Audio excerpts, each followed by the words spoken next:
শরতের সোনালি আভায় দিগন্ত যেন ছুঁয়ে দিতে চাইছে সাগরের বিশাল জলরাশি। প্রকৃতির বুকে যেন এক মহাকাব্যের পটভূমি। গোধূলি বেলায় সূর্য যখন সমুদ্রের বুকে ডুবে যায়, তখন সেই কমলা লাল আভা দেখে মনে হয় প্রকৃতি যেন এক জাদুকরী ছবি এঁকেছে। কখনো লাল সূর্যোদয়, কখনো সোনালি বালুর বুকে রঙিন আড্ডা, প্রতিটি মুহূর্তই যেন অনন্য।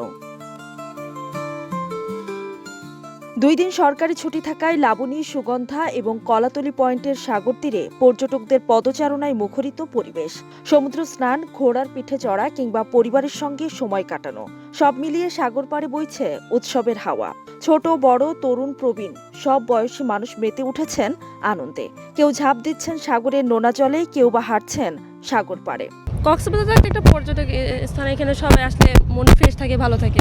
আজকের ওয়েদার তো অনেক ভালো। আসছি যেদিন ওই দিন থেকেই দেখতেছি ওয়েদার অনেক সুন্দর, ভালো, চমৎকার পরিবেশ।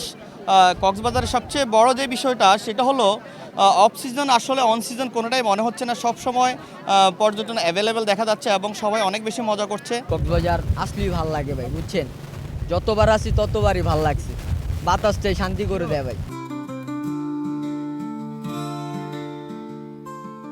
ভোর থেকে রাত পর্যন্ত সৈকত সাজে নানা রঙে নানা রূপে। শিশুদের খেলাধুলা আর ছবি তোলার উৎসব মিলিয়ে সৈকতে যেন বসেছে এক মিলন মেলা। পর্যটকরা বলছেন সমুদ্র দেখলেই আলাদা শান্তি লাগে, এজন্য বারবার ছুটে আসেন তারা। ভালোই লাগতেছে, গুড। ভালো। এখনো ভালো মতো ঘোরা হয়নি, আসছি কালকে। ড্রিম ট্যুর ছিল, খুবই ভালো লাগতেছে। এজন্য খুব মিস করতেছি। বাস ঠিক করা আছে, তাও যাচ্ছি না। এক্সট্রিম মশার কয়েল প্ল্যান্ট ফাইবার দিয়ে তৈরি, ডেঙ্গু, চিকুনগুনিয়া বাহি সহ যে কোনো মশার বিরুদ্ধে দেয় এক্সট্রিম সুরক্ষা। এদিকে স্থানীয় ব্যবসায়ীরা বলছেন বর্ষাকালে পর্যটক কম থাকলেও আবহাওয়া অনুকূলে আসায় আবারও ফিরেছে চিরচেনা গতি।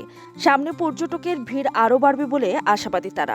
গত এক সপ্তাহ ধরে পর্যটকের আনাগোনা কক্সবাজারে বেশ বৃদ্ধি পেয়েছে এবং আশা করতেছি এই সিজনটা ভালো যাবে। তবে জানুয়ারি এবং ফেব্রুয়ারি নিয়ে আমরা একটু কনফিউজড, যেহেতু নির্বাচনের একটা সময় আসতেছে।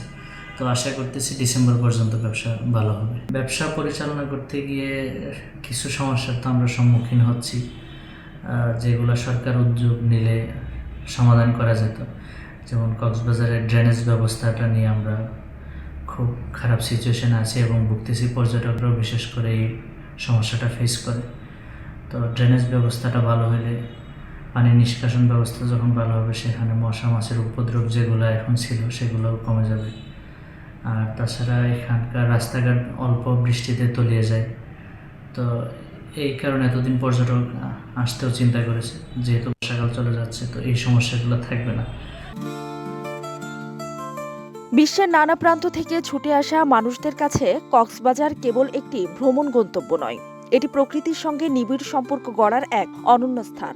অদ্বিতীয় সৌন্দর্যে ভরপুর এই সমুদ্র সৈকত বাংলাদেশের গর্ব, যা যুগে যুগে বেঁচে থাকবে সবার হৃদয়ে।